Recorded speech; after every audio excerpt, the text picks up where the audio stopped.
crypto မှာဘယ်လိုစိတ်ရှိရှိနဲ့ယင်းနှိမ့်မြုပ်နှံမလဲမင်္ဂလာပါ MMA Define Channel မှာကြိုဆိုပါရစေဒီနေ့တော့ crypto လောကမှာစိတ်ရှိရှိနဲ့ဘယ်လိုယင်းနှိမ့်မြုပ်နှံမလဲဆိုတဲ့အကြောင်းကိုဆွေးနွေးမှာဖြစ်ပါတယ်လက်တွေ့မှာ crypto ဈေးကွက်ကတက်လိုက်ကျလိုက်နဲ့ဖြစ်တာကြောင့်စိတ်ဖိစီးမှုများတတ်ပါတယ်ဒါပေမဲ့စိတ်ရှိရှိနဲ့ဘယ်လိုရင်ဆိုင်ရမလဲဆိုတဲ့ခေါင်းစဉ်နဲ့ဒီဗီဒီယိုမှာလက်တွေ့ကျတဲ့နည်းလမ်း၅ခုကိုမျှဝေပေးမှာပါ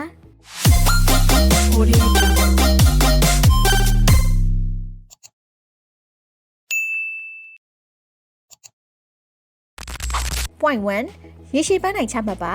crypto မှာစိတ်ရှည်ဖို့ပထမဆုံးအချက်ကရေရှည်ပန်းနိုင်တစ်ခုချမှတ်ဖို့ပါဈေးကွက်ကတစ်ခါတလေအတက်ကျဖြစ်တဲ့ပေမဲ့သင်ရဲ့ပန်းနိုင်ကိုကရှင်းလင်းနေရင်စိတ်တက်ကြဖို့မလိုပါဘူးဥပမာသင်က9နှစ်အတွင်းငွေကြေးလွတ်လပ်မှုရရှိဖို့ရည်မှန်းထားရဆိုရင်နေ့စဉ်ဈေးနှုန်းအတက်ကျကသင်ကိုတိတ်မထိခိုက်ပါဘူးနောက်ဆောင်ချက်သင်ရဲ့ crypto ရင်းနှီးမြှုပ်နှံမှုအတွက်တစ်နှစ်9နှစ်စီမံကိန်းချမှတ်ပါ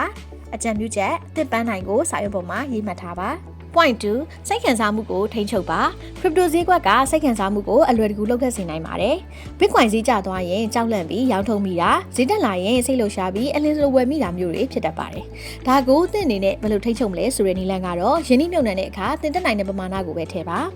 အကြံပြုချက် FOMO Fear of Missing Out ကိုရှောင်ဖို့ဈေးကွက်သတင်းကိုဒီနေ့တစ်ချိန်ပဲစစ်ဆေးပါ crypto ကြောင့်ပိုသိလာရင်သင်မှာယုံကြည်မှုပိုရှိလာပြီးစိတ်ရှည်ဖို့ပိုလွယ်ပါတယ် blockchain နည်းပညာ define သို့မဟုတ် altcoin တွေအကြောင်းလေ့လာပါ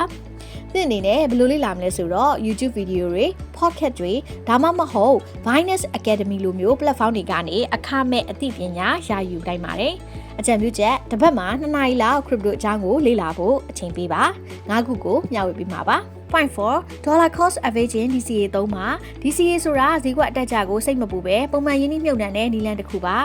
ဥပမာတစ်လမှာ$100ပုံမှန်ဝယ်ယူရင်ဈေးကျတဲ့အခါပိုဝယ်ယူနိုင်ပြီးဈေးတက်တဲ့အခါနည်းနည်းပဲဝယ်ယူနိုင်မှာဖြစ်ပါတယ်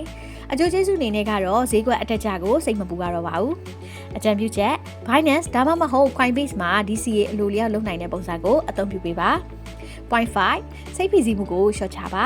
crypto ဈေးကွက်ကစိတ်ဖိစီးမှုဖြစ်နိုင်တာကြောင့်သင်ရဲ့စိတ်ပိုင်းဆိုင်ရာကျန်းမာရေးကိုဂရုစိုက်ပါနီလန်တရားထိုင်ပါအကစားလုပ်ပါဒါမှမဟုတ် crypto ရဲ့အကြောင်းကိုခဏမေ့ထားပြီးဝါသနာတစ်ခုခုလုပ်ပါအကြံပြုချက်ဈေးကွက်ကိုတစ်နေ့လုံးစစ်မနေပါနဲ့သတ်မှတ်ထားတဲ့အချိန်မှာပဲစစ်ဆေးပါဒီနေ့တော့ crypto မှာစိတ်ရှိရှိနေဖို့နီလန်း၅ခုကိုဆွေးနွေးခဲ့ပါတယ်ဒီနီလန်းတွေကိုတိတိကျကျလိုက်လို့ရင်ဈေးကွက်ရဲ့အတက်အကျကိုအေးအေးဆေးဆေးရင်ဆိုင်နိုင်မှာပါဒီဗီဒီယိုကိုအကျိုးရှိတယ်လို့ထင်ရင် like နှိပ်ပေးပါ